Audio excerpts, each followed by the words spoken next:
Well, I'm very pleased to welcome the chairman of the Congressional Hispanic Caucus, Chairman Raul Ruiz, and the members of the Congressional Hispanic Caucus to the ceremonial office of the Vice President of the United States.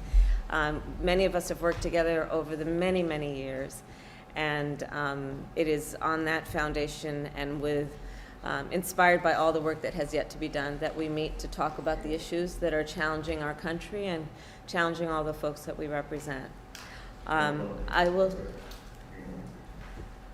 Somebody needs to mute themselves. But let me say that I have seen for a long time, and many of us were together or knew each other from local government, from California government, and then even just in the United States Congress during my 4 years in the United States Senate. And the work of the Congressional Hispanic Caucus is the work of national leadership. And the collaboration and the work that we have done in the past together, and that the work we can do going forward through the Biden-Harris administration and with the leadership of all of you, I think is substantial. It's really important. So we're here to talk about these issues.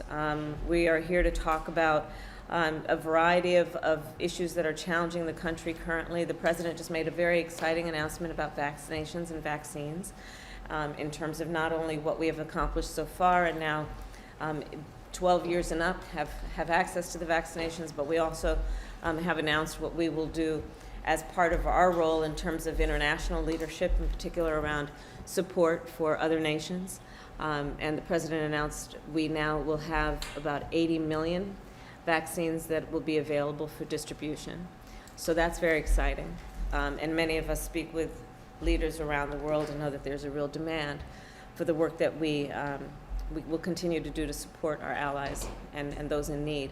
And that's in addition to what we have done in terms of COVAX. And of course, the Congress did that. And a dedication by Congress of $4 billion, $2 billion of which has been given to COVAX for the international distribution of support around the coronavirus. We're going to talk about some of the work that we are doing together around small businesses.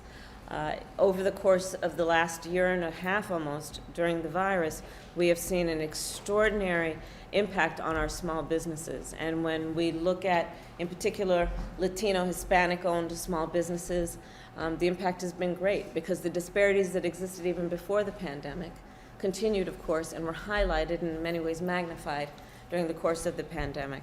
So these are some of the issues that we will work together. And then also through the provisions of not only the American Rescue Plan, but the American Jobs Plan and the American Families Plan.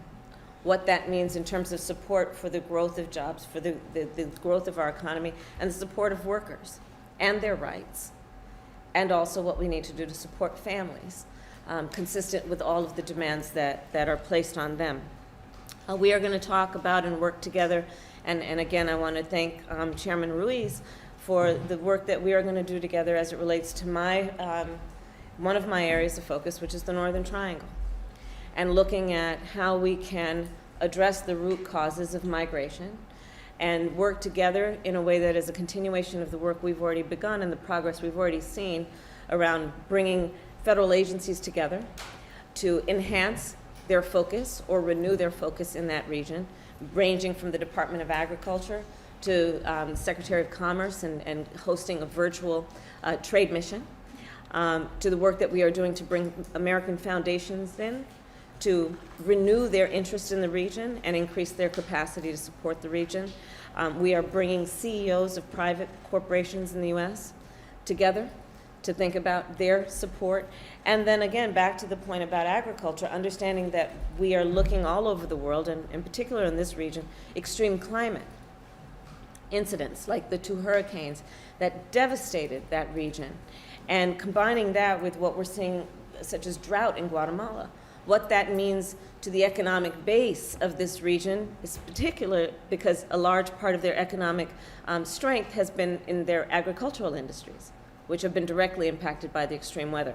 So this is some of the work that we can do together, and to address what I call not only the root causes, but the acute causes of the migration.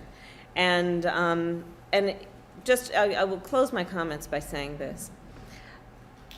the impacts of all of these issues, the poverty, the extreme food insecurity, corruption, violence, domestic violence and the treatment of women and girls. So many of these issues are long-standing. Therefore, we know that the work we will do together is going to have to be a function of our commitment to a long-term approach, understanding that we're not going to see results overnight, but that we are a neighbor in the Western Hemisphere. And we must think of it as part of our responsibility to our neighbors to provide the support that we have the capacity to give in a way that addresses all these issues with a focus on short, mid-range, and long-term impact.